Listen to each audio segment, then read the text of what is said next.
Welcome back, friends. This is Yvonne Davis, your traveling warrior astrologer, and today I'm going to be talking about the full moon eclipse in Scorpio. So we'll have a look at the chart, but also a little bit of my travels. I can share with you a little bit of my recent travels to Santa Rosa Island in Florida. Now, this footage that you're seeing is some very basic stuff that I pulled off my camera. Once I get settled, I will be able to provide a much more thorough video and show you what it's like there and some interesting things you can do there. Okay, so I will also pull the chart in so that you can see the alignments for yourself. The first thing you'll notice, of course, is that the moon and sun are opposite each other. That's what makes it a full moon. But this is a total full moon eclipse. As the sun is conjunct the north node, it's a very close conjunction. It only has a 3-degree orb, so that's very close. And that definitely makes it a total full moon eclipse. And then, of course, the moon is conjunct the south node exactly opposite with that 3-degree orb, making it a total full moon eclipse. So this is very powerful because full moons are always extremely powerful. But when you get an eclipse, that magnifies it. It's like 3 times more powerful. And a total full moon eclipse is really one of the most powerful astrological alignments you can possibly get. And then it's magnified by what's happening in the chart. Now, in this chart, we have some very interesting things happening. The first one to notice is that Saturn is at 24 degrees of Aquarius, which means it's squaring this total full moon eclipse. It's within less than 1 degree. The first thing to notice in a full moon is that the sun and moon are opposite each other.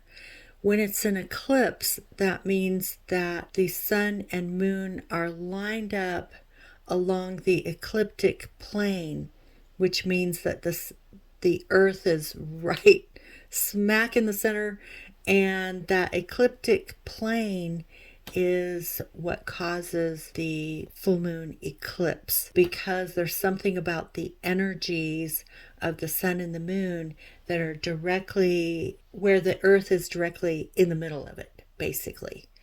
And so it makes that energy so much more powerful. And for human beings, it actually makes it karmic, which means that the energy activates something in our psyche.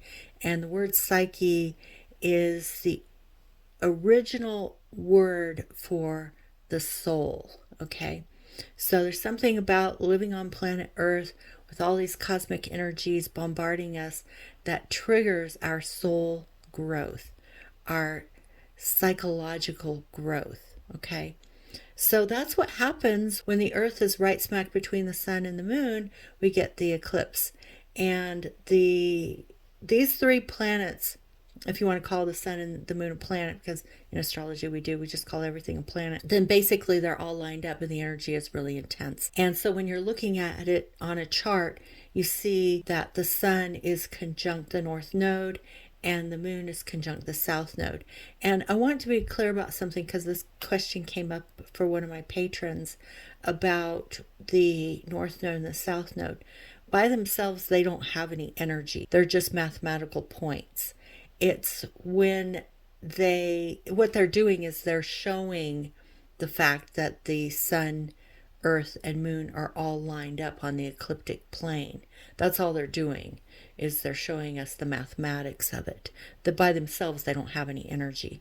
So sometimes it does matter where the north node is, because it's cluing us about the direction of our evolution while these alignments are happening, so that you can understand, okay, when I'm looking at the chart and I'm seeing either the full moon eclipse, or I'm seeing Mars conjunct Neptune, which is happening at this eclipse, or Venus conjunct Chiron, which is happening at this eclipse, then I can look at where the north node is and how it's landing on my chart. And that's what you can do as well, or you can, get a reading from an astrologer and they can tell you how the north node is landing on your chart. And so at the time of those planetary alignments, it's pointing to the direction of your evolution. That's all it's doing. It doesn't have any energy itself. Like a planet has energy. The sun has energy. The moon has energy. The north node and south node by themselves don't actually have any energy. They're just mathematical points, but they're helping us to see where the karma is pointing. They're like breadcrumbs. So in this eclipse, it's super powerful because it's a total full moon eclipse. There's only a 3-degree orb, and that means that the way that the sun, moon, and earth are lining up are just almost exactly in a line. Okay. And they're also being squared by Saturn. So that flavors the energy of this full moon eclipse. Basically, it's telling us what we need to know for our karma in the future. For now and in the future. It's telling us how our lives are going to change, okay? And it's going to change in a way that it's going to take something away, something's going to end, something's going to be limited or constricted. And the reason why that's happening is because it's supposed to move you forward in your life to something new. So there may be some kind of challenge in the Saturn. I mean, I can certainly feel it, you know. I wouldn't say that so far, I wouldn't say that anything really difficult has happened, but I can definitely see how this has been unfolding in my life, along with the other eclipses, because every eclipse is part of telling that story of how your life is changing. So what you want to do at the time of the eclipse is look at every single important thing that is happening, and that will help give you clues about what's unfolding in your life. Now, you may already know, but you can certainly get clues.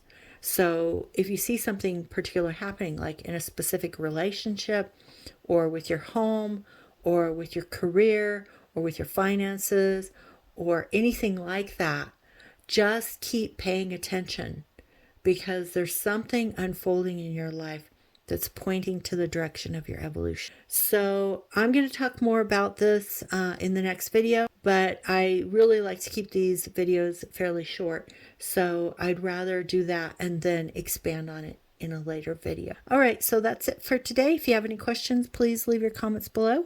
And if you want to go into further face-to-face conversation with my astrological community, then please come over to Patreon and become a patron. It's only $5 a month, and we meet usually about twice a month for a 2-hour Zoom meeting. And those are recorded, so you can watch them if you're not able to attend. All right, so that's it for today, and I will see you again in the next video. Bye-bye.